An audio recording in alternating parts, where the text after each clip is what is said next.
Le cœur de la blockchain, c'est de pouvoir gérer de la valeur de manière technologique et de manière décentralisée. Les cryptoactifs arrivent et il faut juste s'adapter au nouveau monde qui va arriver et au fait que demain, on détiendra tous des cryptoactifs.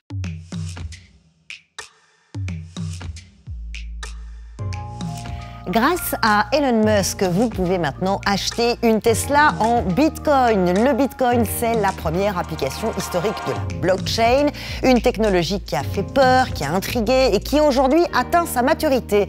Authentification des diamants, contrats d'assurance, lutte contre les contrefaçons, les usages sont maintenant réels et concrets.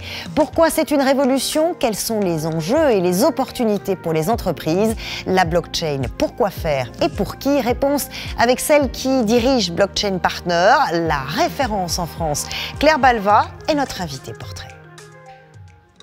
Claire Balva est tombée dans la marmite de la blockchain par hasard en 2015 lorsqu'un ami lui parle de ce sujet encore peu connu des entreprises et du grand public en France. Puis, tout va très vite. Avec 2 camarades de l'ESCP, elle décide de créer Blockchain France, qui devient le leader français de l'accompagnement des entreprises et des institutions publiques sur les technologies blockchain et cryptoactifs. La start-up, qui travaille avec BNP Paribas, Aéroports de Paris ou encore la Banque de France, fusionne en 2017 avec Labo Blockchain et devient Blockchain Partner. CEO de l'entreprise, Claire Balva multiplie les conférences et les interviews pour continuer de démocratiser le sujet et publie en 2016 la blockchain décryptée. Depuis le 1er mars, les équipes de Blockchain Partner ont rejoint le cabinet KPMG France pour mettre en commun leurs expertises sur un marché en forte croissance. Bonjour Claire Balva. Bonjour. Et bienvenue, on est ravis de vous avoir avec nous sur Way. Pourquoi? Parce que vous avez écrit la blockchain décryptée, ça tombe bien. On a besoin d'un décryptage aujourd'hui et surtout de comprendre ce que ça représente aujourd'hui pour les entreprises, pour les entrepreneurs. Vous dites la blockchain va montrer son utilité dans tous les secteurs. Ce n'est plus un truc de geek. Est-ce que vous diriez qu'après l'enfance et puis une adolescence qui a affolé un peu les boussoles de tout le monde, la blockchain a atteint aujourd'hui une sorte d'âge mûr, de maturité, d'âge adulte? Alors c'est vrai qu'on commence à voir des applications qui sont en production. Mais derrière le mot blockchain, il y a beaucoup de choses en fait. Il y a beaucoup d'applications différentes, beaucoup de cas d'usage différents. Et donc forcément, je ne peux pas répondre à votre question de manière unique parce que ça dépend tout simplement des cas d'usage. Mais aujourd'hui, il y a déjà des produits sur le marché et on le voit bien, les crypto-monnaies aujourd'hui fonctionnent depuis 5 ans, 10 ans et sont déjà un usage mature par exemple. Et ben c'est précisément de ça dont on parle aujourd'hui et ce qu'on a envie de comprendre avec vous et puis avec Mathieu qui vient à ma rescousse sur ce sujet. Mathieu, Stéphanie, bonjour. Salut Charlotte. Ça va? Oui, très bien. Le podcast Génération Do It Yourself, hein, encore et toujours. Est-ce que toi, la blockchain, c'est un truc qui existe qui a une existence concrète dans ta vie? Alors clairement, il y a 1 ou 2 champs d'application, tu vois. J'anime, je te l'ai peut-être pas dit, un autre podcast qui s'appelle La Martingale et qui est sur les finances perso. Et alors évidemment, je me régale sur les cryptos parce que j'ai l'impression qu'en faisant épisode après épisode, je comprends toujours que 1/20 du truc. Moi, mon application, en tout cas au quotidien, mais vraiment alors au quotidien, c'est Ethereum, Bitcoin et éventuellement Dash, 2-3 cryptos, Ripple, il me semble aussi que je détiens un peu, que j'achète à droite à gauche, que je vends pas trop d'ailleurs parce que pour l'instant ça ne fait que monter en tout cas depuis que je m'y suis mis. Mais au-delà de ça, je me pose des questions sur ces cryptos d'une part, c'est-à-dire à quel point c'est un objet de trading uniquement? Est-ce qu'on peut le comparer uniquement à de l'or où il va y avoir une vraie application? Je sais pas ce que tu en penses, Claire. Alors, les cryptos, c'est vraiment la première brique, la première pierre. En fait, les blockchains vont permettre de représenter de la valeur sur Internet sans dépendre d'un tiers de confiance comme une banque centrale ou comme une institution. Et cette valeur, forcément, la première application qu'on a, c'est la monnaie. D'où les crypto-monnaies qui ont des caractéristiques particulières les unes et les autres. Mais derrière ça, forcément, il y a plein d'autres choses parce que la valeur numérique, ça peut être, par exemple, des points de fidélité, ça peut être du vote, ça peut être des actions d'entreprise. Et donc, derrière les crypto-monnaies, il y a aussi tout un champ d'applications autour des jetons numériques qui peuvent avoir une valeur monétaire ou symbolique. On va justement explorer tous ces cas d'usage, tous ces cas d'application. Mais avant, puisque le Bitcoin et les cryptos, c'est la partie émergée de l'iceberg, on va essayer de rappeler pour ceux pour qui c'est encore un peu confus. Du coup, c'est quoi la blockchain? Les principes de base, Christian Roudot. La blockchain a vu le jour en 2008, année de la crise financière et d'une perte de confiance dans les institutions. C'est crucial pour comprendre la philosophie qui anime la chaîne de blocs. Ce système permet à un réseau de stocker et d'échanger des données en autonomie, de façon décentralisée et méga sécurisée. Plus besoin d'intermédiaires pour une transaction. Exit la banque. C'est le pair à pair qui s'impose dans des domaines aussi variés que la finance, l'assurance, l'industrie, l'immobilier. Un exemple simplifié pour mieux comprendre. A veut acheter un bien ou un service à B. Cet ordre de virement est rangé dans un bloc de transaction. Il passe à la moulinette des algorithmes pour validation via des techniques cryptographiques. Si tout est correct, le bloc est placé dans la chaîne au vu de tous, la base de données étant accessible aux membres du réseau. L'identité de A et de B n'est jamais dévoilée, mais l'opération, elle, est vérifiable, traçable et infalsifiable. Les transactions financières se font en Bitcoin, Ethereum, Ripple, des monnaies virtuelles, mais de plus en plus sonnantes et trébuchantes. Alors, je vois qu'il prend les 3 mêmes références que moi, hein, Bitcoin, Ethereum, Ripple. Déjà, au moins, voilà, j'avais rajouté Dash aussi, je crois. Donc, c'est bien. Je commence à voir un peu, en effet, certaines évolutions et ce qui se passe en sous-jacent, notamment sur Ethereum. Mais ce que j'arrive pas à voir complètement, au-delà de tout ça, tu vois, je crois que tu es là-dessus, tu le disais tout à l'heure, depuis 2015. Ouais. Et on parlait de maturité. Moi, je comprends pas encore d'autres mises en application réelles au quotidien. On parlera peut-être tout à l'heure de Decentralized Finance. Je commence à voir des choses qui pourraient se profiler. Mais moi, notamment... j'ai entendu parler d'actes notariés, de certification de diamants, d'assurance. C'est fou comme ça. Oui, on en entend parler, mais moi, je vais toujours chez mon notaire et je signe toujours le truc, en fait, tu vois. Bon, alors... Oui, bien sûr. Alors, la blockchain ne va pas tout désintermédier. Hein. Ça va redéfinir un peu les rôles des intermédiaires. Moi, je ne pense pas que demain, par exemple, il y aura plus de banques. Je pense que les banques vont s'adapter, proposer de nouveaux services, ou peut-être qu'il y aura de nouvelles banques et que ce secteur va être bouleversé autant que le secteur des médias l'a été avec l'arrivée d'Internet. Mais effectivement, les applications, on ne les voit pas encore forcément dans notre quotidien parce que même si on commence à avoir une maturité technique, c'est pas forcément arrivé complètement au grand public. Sur la certification blockchain, par exemple, il y a déjà un certain nombre de produits sur le marché. Nous, on en a un qui s'appelle Data Trust. L'idée, c'est de se servir de la blockchain comme une sorte de notaire numérique décentralisé pour y horodater, y certifier des informations. Mais la blockchain ne peut pas faire de vérification humaine. Donc, s'il y a une vérification humaine à faire, forcément, vous avez besoin d'un notaire, d'un consultant ou d'une personne qui va pouvoir venir vérifier l'information. Et pour l'entreprise, je veux dire, pour moi, je sais pas, mon agence digitale, Cosa Vostra, pour une PME, pour une TPE, est-ce qu'il y a des applications concrètes déjà? J'ai pas l'impression. Moi, en plus, j'ai envie, tu vois, ça m'intéresse. Je suis un peu dans je suis même carrément dans l'innovation, mais je vois pas encore d'usage réel. La première application qu'on peut suggérer, c'est tout simplement de commencer à regarder les crypto-monnaies parce que ça peut être un moyen de paiement intéressant, ça peut être une réserve de valeur aussi pour la trésorerie. Aujourd'hui, ce qu'on voit, nous par exemple, on a des PME, des ETI qui viennent nous solliciter en nous disant « Je voudrais investir une partie de ma trésorerie, 100 000 € par exemple, en Bitcoin ou en Ether. Comment est-ce que je peux faire? Quelles sont les bonnes pratiques ?» Et l'idée, c'est tout simplement de diversifier sa trésorerie comme vous diversifiez votre épargne à titre personnel. Après, sur les applications, en fait, c'est compliqué de vous répondre parce que c'est comme si vous me disiez en 1990, c'est quoi les usages d'Internet? Moi, j'ai envie de vous dire, Internet va arriver et il faut juste aller dedans, il faut s'y préparer, il ne faut pas essayer de se dire c'est quoi les usages d'Internet. En fait, là, les crypto-actifs arrivent et il faut juste s'adapter au nouveau monde qui va arriver et au fait que demain, on détiendra tous des crypto-actifs. Donc finalement, ce qui est intéressant dans ce que tu dis, c'est qu'on peut se dire le premier usage, comme on l'a vu sur Internet notamment, a été peut-être l'email avant même le navigateur. En tout cas, on est à peu près dans ces deux gros usages au début. Ici, sur la blockchain, on est quand même vraiment sur des usages crypto-finance potentiellement, avec donc du trust, entre guillemets, de la création de confiance. Peut-être que la suite sera en effet sur différents types de contrats et la finance décentralisée, je ne sais pas. Oui, en fait, derrière la crypto-monnaie, il y a aussi beaucoup de transparence et ce qu'on appelle la programmabilité, donc la possibilité pour n'importe qui d'aller programmer, alors bien sûr juste des virements, mais d'aller programmer des applications financières. Donc si on prend l'exemple de l'assurance, aujourd'hui, si vous voulez créer un produit d'assurance, par exemple, pour rembourser le voyageur si son avion est en retard, globalement, vous pouvez le faire que si vous êtes une entreprise d'assurance déjà bien établie, que vous avez une filiale bancaire, etc. Demain, avec les cryptoactifs, avec les blockchains, on peut faire ça si on est une start-up qui arrive sur le marché. Et on peut proposer ce genre de produit tout simplement en développant, en écrivant du code, et en proposant une interface à des utilisateurs qui vont souscrire un contrat d'assurance et on va les rembourser automatiquement. Ça, c'est pas possible sans ces technos-là. Et donc, les barrières à l'entrée sur tout ce marché sont en train de s'abaisser drastiquement. Mais ça disrupte des marchés. Ce qui a pu faire peur, ou fantasmer d'ailleurs, c'est justement cette disparition des intermédiaires classiques que l'on connaît. Qui dit disparition des intermédiaires, dit disparition de certains métiers et création d'autres. Est-ce que c'est vrai? Est-ce que la blockchain, c'est synonyme de disparition de dizaines, centaines de métiers et création d'autres?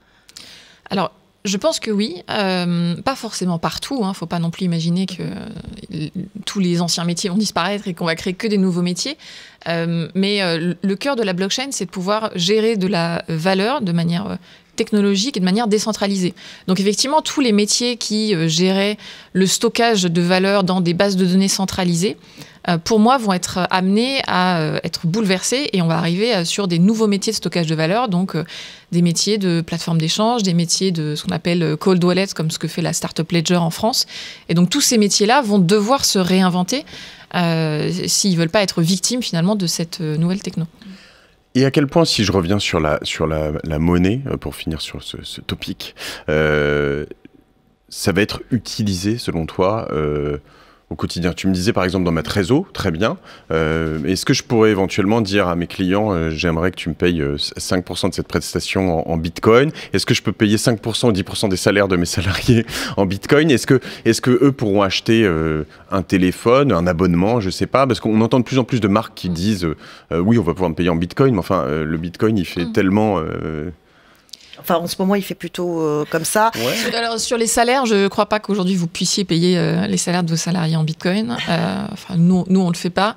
Par contre, avec Blockchain Partner, par exemple, on a certains prestataires ou certains clients avec qui on a fait effectivement du paiement en crypto-monnaie, Bitcoin ou Ether, parce que c'est intégré, nous, dans notre mode de fonctionnement. Ce n'est pas le cas partout. Mais je vois de plus en plus d'entreprises, notamment les entreprises dans le domaine numérique, qui commencent à intégrer ces actifs-là dans leur trésorerie et dans leur manière de fonctionner. Ouais. Quand tu le fais, c'est lié quand même à un cours d'un euro ou c'est juste, tu vas dire un demi-bitcoin ou un bitcoin? Ça dépend sur quoi vous vous êtes mis d'accord. Moi, en l'occurrence, avec la plupart de mes clients, de mes prestataires, je me mets d'accord au départ sur un montant en euros parce qu'on a l'habitude de fonctionner en euros. Okay. Donc dans ce cas-là, la facture, elle est libellée en euros et après, on se met d'accord sur un mode de paiement. Quand ça devient grand public, tout d'un coup, on se dit waouh, ça devient concret. Il y a une nouvelle qui a fait du bruit, c'est Elon Musk qui annonce qu'on peut acheter la Tesla. Alors même si la Tesla c'est pas un objet grand public, on peut pas dire. Bon, enfin quand même, ça a beaucoup résonné parce que tout d'un coup, on se dit je peux acheter une voiture en Bitcoin. Sauf que le Bitcoin auprès du grand public, ça continue de faire peur. Il y a eu beaucoup de dérives. On va regarder ça en images. On en parle après. Après la carte bancaire, le dollar ou l'euro, voici le Bitcoin, une monnaie complètement virtuelle, immatérielle, qui ne passe que par Internet. Avec des Bitcoins aujourd'hui, on peut commander des pizzas, du matériel informatique, régler ses frais d'université et même acheter des médicaments en France. Autre inquiétude, Bitcoin a longtemps été utilisé pour des activités illégales, acheter de la drogue ou des armes sur ce marché noir en ligne. Il y a quelques mois, ce journaliste en a fait la démonstration. Première étape, il convertit 1 000 € en Bitcoin, puis commande un revolver sur ce site. Donc là, on voit que ça a l'air d'être un stéréo player, d'après l'étiquette, à 70 $. Mais à l'intérieur, du papier bulle. Et bien caché, un revolver 38 spécial, l'arme achetée sur le site. Vous pouvez faire cette transaction sous un anonymat complet ou quasiment complet en ligne, ce qui permet donc d'éviter d'être en fait poursuivi par la justice ou par la police. Le créateur de ce site a finalement été arrêté par le FBI et les utilisateurs de Bitcoin disent aujourd'hui lutter contre ces dérives.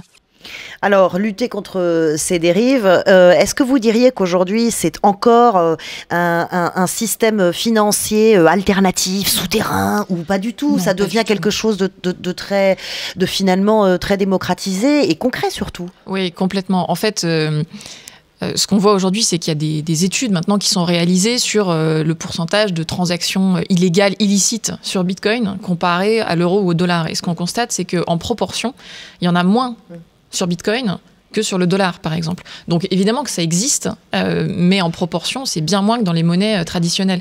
Et j'entendais dans ce petit reportage que c'est quasi anonyme.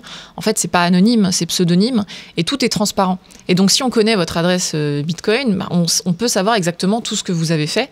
Et comme en France, les acteurs qui permettent l'échange de crypto-monnaies sont très régulés, c'est très difficile en fait aujourd'hui de pouvoir acheter un revolver en ligne en Bitcoin parce qu'il faut arriver justement à convertir des euros en Bitcoin tout en restant anonyme. Et ça, c'est pas si simple. Oui, donc il y a une traçabilité quand même importante. Ouais. Ouais.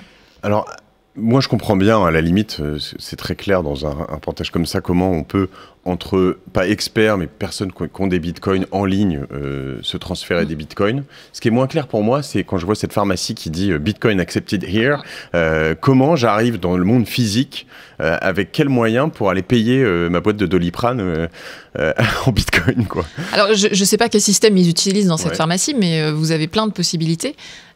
Aujourd'hui, vous avez des cartes bleues en fait qui sont proposées par des acteurs, alors soit des acteurs du monde crypto comme Binance par exemple, mais vous avez aussi des acteurs un peu plus traditionnels qui commencent à s'y mettre. Visa a fait des annonces en ce sens, qui vont vous permettre avec une carte bleue tout à fait classique de dépenser vos bitcoins ou vos ethers ou n'importe quelle autre crypto-monnaie. Et après, vous avez aussi des systèmes d'applications, tout simplement, sur votre téléphone. On appelle ça des portefeuilles ou des wallets qui vous permettent de transférer des bitcoins ou des ethers à votre interlocuteur. Pour finir là-dessus, il faut que ces monnaies soient sur son portefeuille à soi ou elles doivent être hébergées par Visa ou un tiers? Parce que justement, tout le principe quand même de tout ça repose sur le fait que moi j'ai une partie de mes cryptos qui sont, je sais pas, sur des acteurs comme Revolut ou eToro ou des choses comme ça, mais qui du coup ne sont pas vraiment mes cryptos. Et tous les puristes disent ça, c'est pas avoir des cryptos, c'est juste les laisser à quelqu'un d'autre. Exactement. Mais alors, ce qui est intéressant, c'est que vous avez le choix. Contrairement au système bancaire actuel où vous n'avez pas le choix et c'est la banque qui héberge votre argent numérique, j'entends. Là, vous avez le choix. Et votre argent numérique, vous pouvez soit décider de faire confiance à un tiers pour le stocker, donc ça peut être une plateforme, soit vous pouvez décider de l'avoir, vous, sur votre portefeuille. Ça peut être un portefeuille numérique, il y a des applications qui sont en fait dans votre téléphone, donc c'est comme si vos cryptos étaient dans votre téléphone. Vous pouvez les stocker sur un petit bout de papier, sur une clé USB. Donc vous pouvez vraiment décider du niveau de responsabilité que vous voulez avoir par rapport à votre argent. Est-ce que vous faites confiance à un tiers ou est-ce que vous ne voulez pas faire confiance à ce tiers et faire confiance uniquement à vous-même? Ce qui change aussi, c'est en dehors de la crypto-monnaie, c'est ce que la blockchain peut permettre en termes de... Vous parliez de création de valeur, c'est-à-dire qu'il y avait autrefois des titres de propriété et il y a la fameuse tokenisation, c'est-à-dire qu'aujourd'hui, on peut diviser la valeur d'un bien et puis finalement on est avec une sorte de jetons virtuels, c'est ça? C'est ça, c'est des jetons numériques qui vont représenter, alors selon ce que vous leur donnez, mais ça peut être représenté une partie d'un immeuble par exemple. Donc les fonds immobiliers commencent à se pencher sur ces questions parce que ça permet d'apporter plus de liquidité, plus d'automatisation dans ce marché-là. Ça peut représenter vraiment des choses différentes. Il y a tellement d'exemples que je ne sais même pas par quoi commencer. Si je parle justement d'immeubles, c'est ce qu'on appelle notamment un peu la decentralized finance, notamment on peut avoir donc l'équivalent d'un bon, tu parles d'un token, d'un jeton, d'une action dans un immeuble. Un tout petit bout. Voilà, donc qui est plus sur un registre notarial, justement, c'est ça la décentralisation, si je comprends bien, mais que je vais pouvoir du coup acheter et vendre comme on me semble sur la blockchain. Exactement. Et donc, vous avez des plateformes qui sont... c'est un peu comme Euronext ou comme n'importe quelle plateforme, place de marché, en fait, où vous pouvez vendre ces actions, ces titres de propriété sur un marché secondaire selon des conditions qui ont été prédéfinies. Donc, on peut imaginer que l'émetteur, par exemple, prenne une commission à chaque échange. Voilà, on peut... Mon notaire, il ne va pas être très content là, sur cette histoire parce qu'il n'y a plus d'actes notariés, du coup. Alors aujourd'hui, juridiquement, il y a encore des actes notariés. Après, toute la question, c'est effectivement, est-ce que le droit va s'adapter à la technologie? Et d'ailleurs, aujourd'hui, c'est parfois ce qui peut freiner un peu les applications blockchain, parce que si tout est techniquement automatisé, mais que finalement, juridiquement, on est quand même obligé de tous s'asseoir autour d'une table et de signer des papiers, la technologie a moins d'intérêt. Et donc, forcément, juridiquement, les réglementations vont être obligées de s'adapter petit à petit. Bon, alors nos amis JPEG et Marie-Claude aimeraient bien investir dans un petit bout d'immeuble, mais ils sont un peu inquiets, écoutez. On a fait nos comptes, Mathieu, et avec JPEG, on pense qu'on va enfin pouvoir investir dans l'immobilier. Commencer à construire un petit empire, quoi, histoire d'être à l'abri pour nos vieux jours. Un tout petit empire, mon JPEG. Je dirais même un petit bout d'un petit empire, vu nos ressources. En clair, On cherche à investir dans un bout d'immeuble et on a vu qu'avec la tokenisation, c'était possible. Attention, on démarre modeste, hein. Pas tout à fait un appartement, ni même un studio. Imaginons un bout de partie commune, quoi. Ou disons l'ancienne loge du gardien. Voire éventuellement le local poubelle. Mais en tout cas, des mètres carrés à Paris, c'est le Graal, hein. On a vu que c'était possible, mais on est un peu perdu. Et puis, tout se passe sur Internet. Tu penses qu'on peut se faire arnaquer, Mathieu ? Alors c'est toute la question, hein, et elle est très bonne. Merci JPEG, merci Marie-Claude. Et en effet, moi je vais te la renvoyer, mais j'ai l'impression qu'en France ça reste encore compliqué, qu'on peut le faire plutôt assez facilement sur des bouts d'immeubles à Chicago ou à Los Angeles. Mais dans quelle mesure tout ça est sécurisé et comment on peut s'assurer, parce que finalement, la chance qu'on a au moins sur la finance centralisée, entre guillemets, c'est qu'on a des notaires, on a l'AMF, donc quand on a ces tampons, on sait où on va. Là, on a quand même un peu l'impression que c'est le Far West. Oui, en France, il y a encore un gros flou, effectivement, juridique sur ce qu'il est possible ou pas possible de faire dans le milieu de l'immobilier. Parce que normalement, quand vous achetez, que ce soit un immeuble ou un appartement, ou même un petit bout d'appartement, vous êtes censé passer devant un certain nombre de tiers de confiance qui valident la transaction. Donc aujourd'hui, moi je conseillerais effectivement d'être vigilant sur ces points-là. En revanche, sur la partie vraiment monnaie, crypto, etc., là vous avez une régulation qui est déjà en place avec des acteurs qui sont labellisés par l'AMF. Il y a un label qui s'appelle le label PSAN pour prestataire de services en actifs numériques. Et donc si vous allez sur le site de l'AMF, vous allez trouver tous les acteurs qui ont le tampon de l'AMF. Donc il y a déjà quand même une régulation qui est en place sur les crypto-monnaies, sur les autres applications. Ça va arriver à mon avis petit à petit, mais il faut laisser le temps au droit de s'adapter à la technologie. C'est un peu on va dire le grand écart philosophique, même plus que qu'il y a dans tout ça, c'est que finalement, moi j'adore le côté un peu indie, hippie presque de toute cette approche, qui est de dire en fait, j'investis dans quelque chose qui est totalement décentralisé, qui est plus régulé par les États, par une sorte de, je sais pas, de main invisible, et à la fois, on a quand même souvent besoin de se rassurer par justement des labels, des choses comme ça, et du coup, peur de l'arnaque, quoi. Oui, après, les arnaques, ça existe sur plein d'autres choses que la crypto-monnaie. Hein. Ça existe sur l'achat de diamants, de places de parking, de beaucoup d'autres choses. Donc finalement, c'est pas tellement spécifique aux cryptos. Néanmoins, je remarque effectivement, on en a beaucoup parlé sur les crypto-monnaies parce qu'il y a aussi une forme de lobbying, parce qu'il y a beaucoup d'acteurs qui n'ont pas tellement intérêt à ce que ces nouvelles monnaies percent. Mais voilà, je pense que ça va se décanter, tout comme Internet en 90 était le réseau des pédophiles et des terroristes. Finalement, aujourd'hui, tout le monde utilise Internet et on n'a plus peur quand on va sur Internet. Mais pour revenir aux entreprises, hein, aux entrepreneurs qui nous regardent, dans quel secteur on a intérêt à intégrer la technologie de la blockchain, à quel moment de la croissance on a intérêt à venir vous voir et dire voilà, moi, c'est le moment d'incorporer cette blockchain à mon fonctionnement. Alors vous pouvez venir nous voir à n'importe quel moment, hein. Nous on a des clients qui viennent nous voir en ne sachant pas ce que sont les cryptos et la blockchain et qui viennent nous voir justement par curiosité. Non mais quel est l'intérêt pour moi, entrepreneur ? Et forcément, il y a des secteurs qui le sont plus que d'autres. Par exemple, les secteurs financiers et assurantiels vont être très directement concernés parce qu'on est quand même sur des applications qui touchent à la valeur numérique.